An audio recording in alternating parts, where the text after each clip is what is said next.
Good morning. Today we are going to discuss about an experiment in pathology and microbiology lab, that is how to measure the rapid quality isolation method for obtaining discrete colonies from a mixed population. The main aim of this experiment is to acquire the skill of aseptic techniques in the field of microbiology, and in order to prevent contamination of the culture and media from microbes in the environment, to transfer the culture from one medium by inoculating another medium. This is called as subculturing. Then we will isolate a microorganism from a mixed culture to obtain a pure culture. And we'll also have to make sure that the lab microorganisms from being spread into the environment, or the person who is going to do this is not going to get affected. So the method we are going to use here is called as aseptic techniques, and this is especially used for transfer of microorganisms. So the theory behind this is we are going to make use of aseptic technique, as I told you. This is going to be a fundamental and important laboratory skill which is used in the field of microbiology. Microbiologists usually use aseptic techniques for a variety of procedure, such as transferring the culture or inoculating the media, or for isolation of pure culture, and for performing microbial test. We have to make use of proper aseptic techniques so that it will be preventing contamination of the culture from a foreign bacteria which will be inherent in the environment.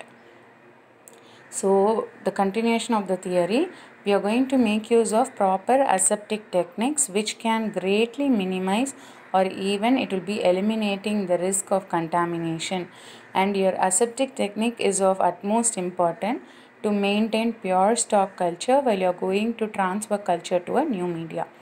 Aseptic technique is also essential for isolation of a single species of microorganism from a mixed culture to obtain a pure culture. This is one of the main aim of our experiment. We are going to isolate a single species of microorganism when you are going to have a mixed cultures from a pure culture. When we are going to do proper aseptic technique, it will be preventing the the microbes which are used in the laboratory from accidentally being released into the environment, and it will also prevent it from infecting people who are going to work in the laboratory. This is going to be especially relevant when you are going to have a pathogens. We are going to be handling this, and for this we need to have a agar slant. The culture which is often to use are going to be transferred to a agar slant in addition to a broth tube and also an agar plate. An agar slant is a test tube which is going to have agar in it, in which solid agar will be kept in a slant position. I'll show the picture. When inoculating an agar slant, we will draw the loop containing the inoculum very lightly over the surface in a zigzag formation while being careful not to break the surface. We are going to insert a needle that can be used instead of a loop to inoculate an agar slant by stabbing the needle containing the inoculum into the agar. So this is the thing what I was telling. There is a test tube, and in this test tube we have made use of a needle, and we have kept the test tube itself slant, and the agar is kept inside the test tube in a slanting position. The back kind of thing what we see is called the agar.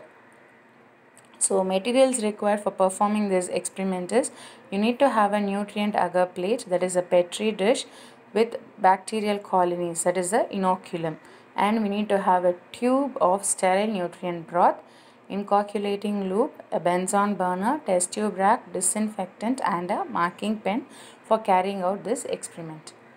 The procedure is, whichever workplace we are going to use, that workplace has to be cleaned. So let it be a laminar airflow cabinet or a lab bench that we are using. We'll have to wipe it with a disinfectant. Once we do that, we will make use of a marking pen. We'll label the table of the sterile nutrient broth with initial of the microorganism date and the date of inoculation, and we'll place it in the test tube rack. We will sterile the wire inoculating loop by passing it at an angle through the flame of the burner until the entire length of the wire will become very glowing red or orange due to the heat that is going to be applied. The important thing that we are supposed to do is, once we do this procedure, we are not supposed to keep the loop down once because if we keep the loop down, it will get recontaminated, and we'll have to allow the loop to cool for a few seconds so that it will be avoid killing the incolum. Partially, we'll have to lift the lid of the plate culture and open it just enough to insert the inoculation loop. We do not have to complete the open lid, and we should not expose it to the surface of air. So we'll have to touch the loop to an area of the agar with no growth in order to cool down the loop. We'll have to choose an isolated colony and scrap off a very small amount of culture. We'll have to be very careful that the agar with the loop will not be picking up any organism. So we'll have to close the lid immediately once we have picked up the organism, and we'll have to keep the plate upside down on the workplace. Then we will have to pick up the tube with free hand, carefully remove the cap with the little finger and flame the mouth of the tube. Then we will have to insert the loop into the sterile broth and inoculate it by gently moving the loop back and forth so that there will be a disperse of the cells. We will have to remove the loop from the tube, again flame the mouth of the tube, then replace the cap on the tube and place it in the rack. We will have to sterile the loop by flaming it. Now you may lay it down on the lab bench, or you can return it to the container. This one has to be incubated at 37 degrees Celsius for 24 hours to 48 hours.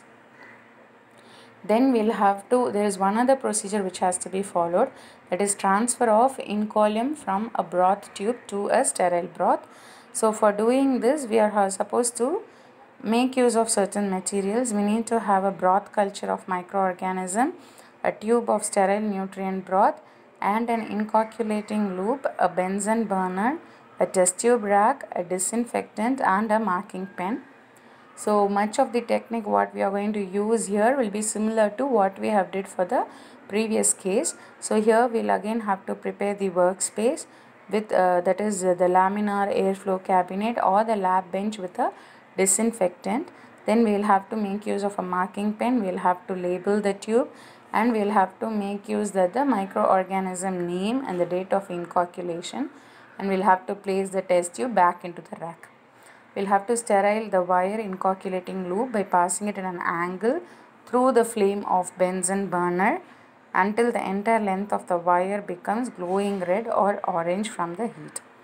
So again, once we do this, we are supposed to see that we don't lay it down because it may undergo recontamination, and we'll have to allow it to cool for a few seconds so that it will be avoiding the killing of incolum. Using other hand, we'll have to pick up the tube which contains the culture and gently shake it so that there will be a disperse of cells that will be taking place. Then we'll have to grasp the cap with little finger to hold the inoculating loop and to remove it from the tube. Flame the mouth of the tube. We'll have to keep the culture tube at an angle. Then we will have to insert the loop into the broth and remove a loop of incolum. We'll have to flame the mouth of the tube again, and we'll have to recap the tube. Place the culture tube back on the test tube rack. We'll have to pick up a tube of sterile nutrient broth. With our little finger holding the loop, we'll have to again flame the mouth of the tube. We'll have to insert the loop into the sterile broth and inoculate it by gently moving this one back and forth so that there will be a disperse of cell that is taking place. So again the same procedure, we will have to incubate this particular culture for 24 to 48 hours at 37 degrees Celsius.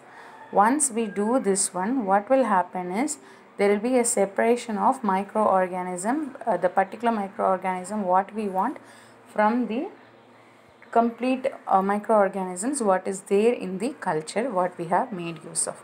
So by this, what we have done is, using this experiment, we have actually measured the rapid quality isolation method where we can obtain discrete colonies from a mixed population.